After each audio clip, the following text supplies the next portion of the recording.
Hello everybody, it's Nathan, and today I want to go on a discussion slash rant about a topic of anime and manga that has been really bugging me lately. Where has been the fantasy anime lately? You might just say, oh, fantasy. Like Slime 3000? That of course can be labeled as a fantasy, but no, I want pure fantasy. Then you might also say, if you're an older fan of anime and manga, how about here we go, saying the Heroic Legend of Arslan.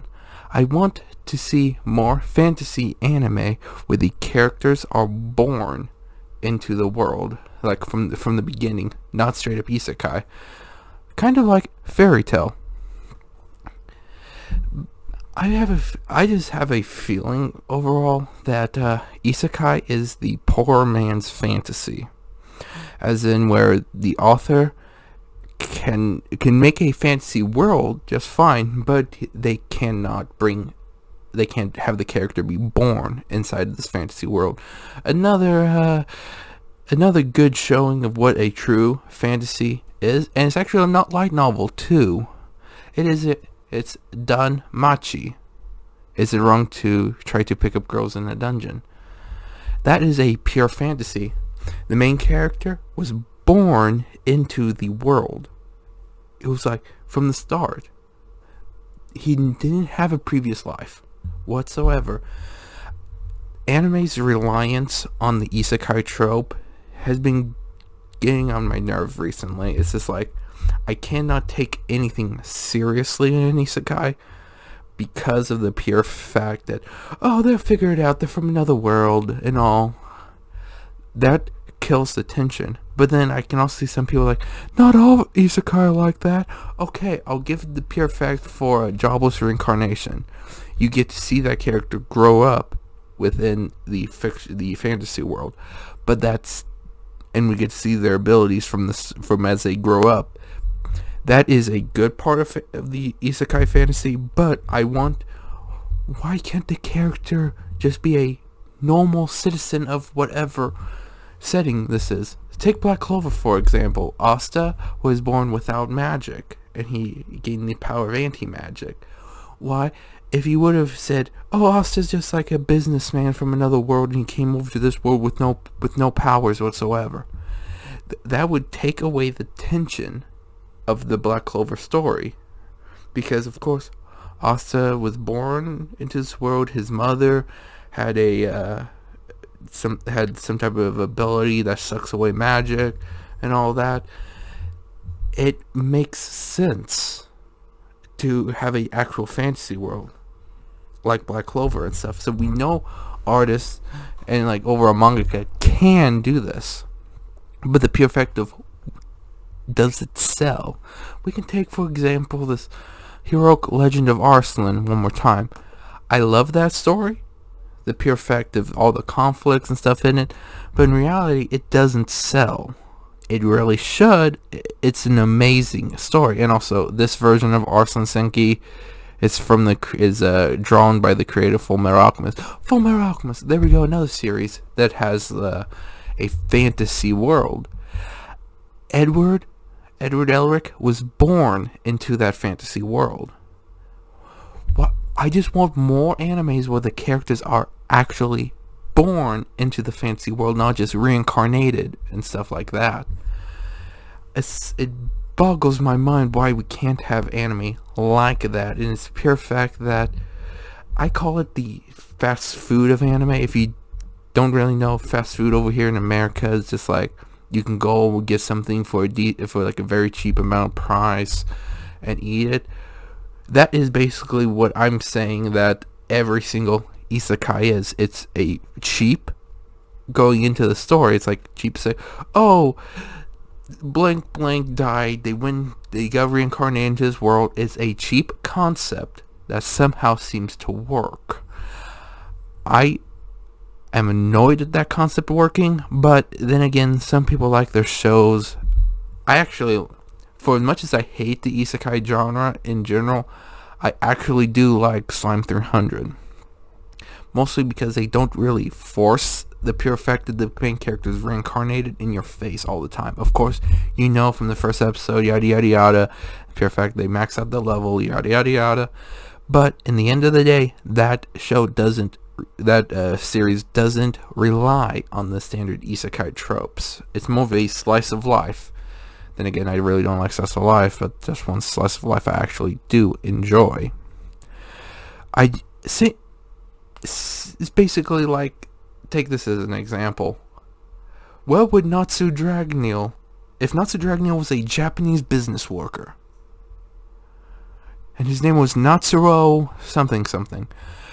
It takes the tension out of the overall fairy tale story. It just does. Because we always know that they're going to unlock some type of ability, some type of power-up. Or in fairy tales, well, not really. In any isekai, you can always rely on the otherworld concept, which gets into everyone's faces way too much. There's a whole lot more fantasy anime, like pure fantasy is what I'm calling it. Take One Piece as an example. It's a fantasy world, but the main character, Monkey D. Luffy, was born into the world. He was not brought in after someone died, after they died. You need to have a competent fantasy story where the main character grew up and was actually born, has parents and everything within a fantasy world, and then from there on you can build the world itself. It just seems like in every single isekai, at least as of late, they rely on just saying, oh, we've been isekai, we don't need to tell them this character's parents at all. Of course, then you're going to say ReZero, but then again, ReZero implemented the main character's parents in a very, very clever way. But in the actual another world, they do not have parents, unless you're talking about jobless reincarnation. But then I went over saying that was a decent way of showing the character actually reincarnated into a baby, and that baby had grew up and stuff. So that isekai made sense, but I feel like it still relies on the isekai trope way too much.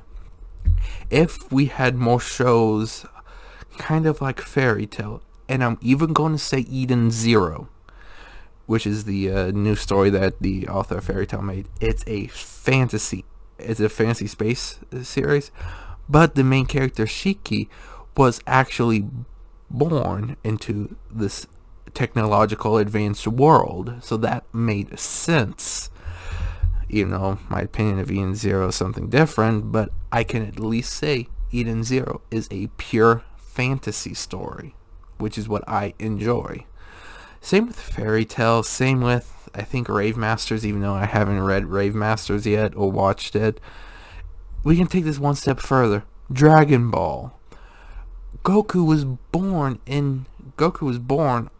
into the, not technically Earth, but he was sent to Earth when he was a kid. So that made sense. It just, overall, this isekai trope makes me really off-put in watching anime, reading stories. This is a pure fact that, oh, we need to tell the story. I could create a fantasy world, but I can't think of the actual character's origins, besides the fact that they're a Japanese salaryman. It doesn't make... It seems like they were just taking the easy way out, the cheap approach out, aka the fast food of Japanese media. Cheap, easy to make.